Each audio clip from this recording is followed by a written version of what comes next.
This is pre-reading Alpha to Omega chapter 27, The Healing of the Blind Man, the Man Born Blind, part 2 from John chapter 9. So we'll pick it up where we left off. Here's the intro. Suspecting that the man is lying to them about the healing of his eyes, the Pharisees summon his parents and interrogate them. Okay, so when I look at a piece, what I do is I read it, kind of scan it through. Okay, and I don't just launch in and start translating word by word. Instead, like I told you last time, I look for chunks. So here, hoi, pharisaioi. Okay, there's my accusative subject. Participles, again, I'm going to just kind of go through and highlight and put in yellow. Okay, so I'm scanning down any more participles. I'm not seeing a whole lot in this first paragraph. Okay, but we'll come back to that. Now, here we have a capital letter, so this is a direct quote. Okay, hutas estin, right? There we have the enclitic, so those two go together. Here's a chunk. This genitive of possession here. Remember that you starts with a U, okay? And a relative pronoun. Okay, the same guy we're talking about.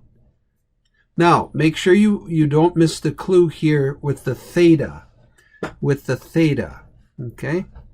Now, new to chapter 26 was these direct questions. There's one. In the New Testament, you're going to run across this verb quite a bit, apokrinomai, and it means to answer. Okay, so apokrithesan, they answered.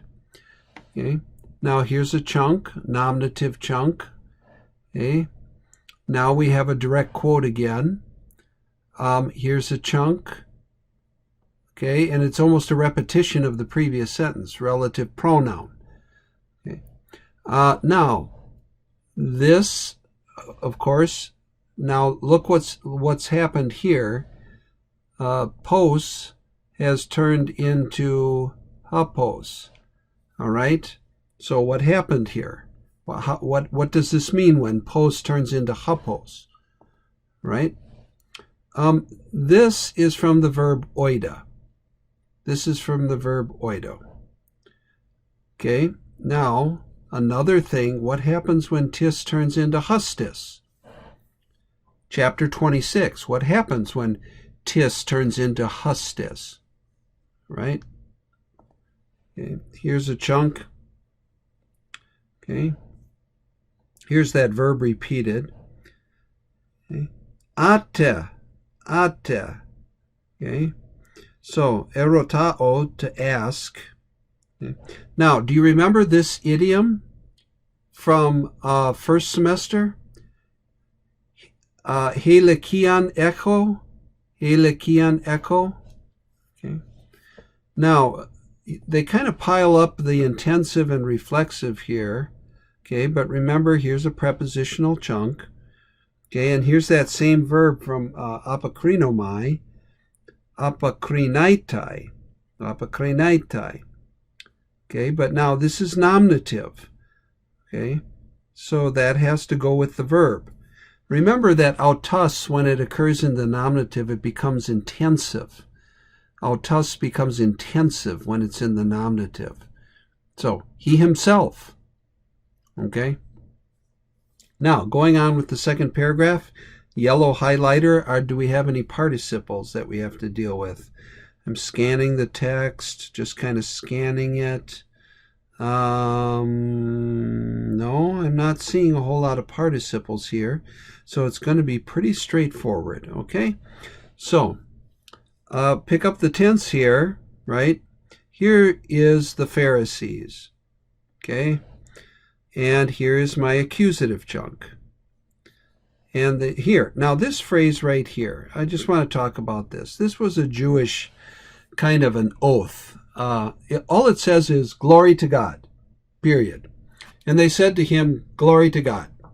So what they mean is give glory to God, put your hand on the Bible, swear to tell the whole truth and nothing but the truth, something like that. Okay?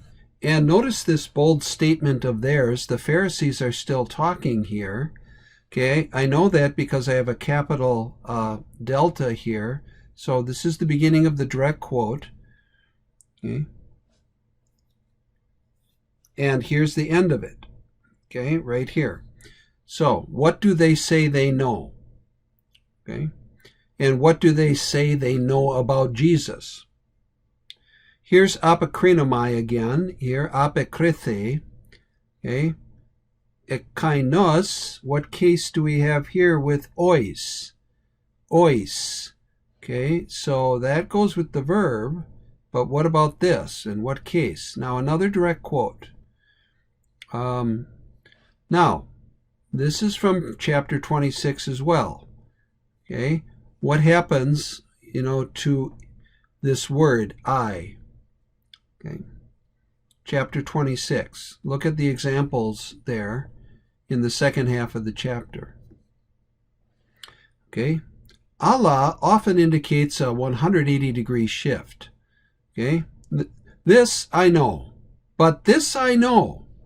Okay, the guy doesn't want to get into all kinds of arguments about the person of Jesus, but he says, look, it's real simple. This thing I know. This phrase you'll have to dig for a little bit. All right? Okay, what case are we dealing with? It's a strange declension, but you've had this noun in the first semester.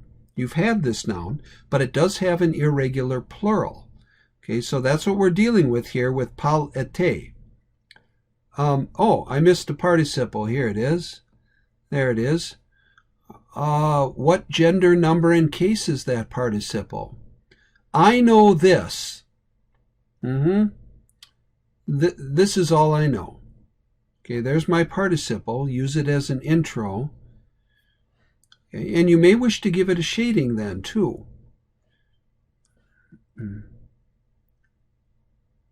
Here, now, we have another break, and the Pharisees keep pressuring the blind man. We have a direct question here. We have a capital B. So, pos, aneokthesan, su. Now, way at the end here is our nominative. Okay? Way at the end is our nominative. Remember what I said recently about taking things in word order? Okay, so here's our nominative. That has to be the subject of the verb. There, it goes back to this verb. That theta is your clue. Apokrithe altan, aipan himin ede. Okay, so he just keeps repeating himself, or they ask him to keep repeating themselves. Ask him to keep repeating himself, and he's just like, well, I already told you this. Make sure you get the correct translation of ti here. Okay, ti can be what, but here it means why.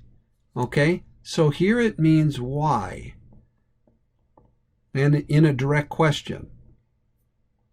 Now, going also back to questions in chapter 26, what does that tell you? You have a may. Okay, it's not a may compound like ara may or mon, but it is just a may.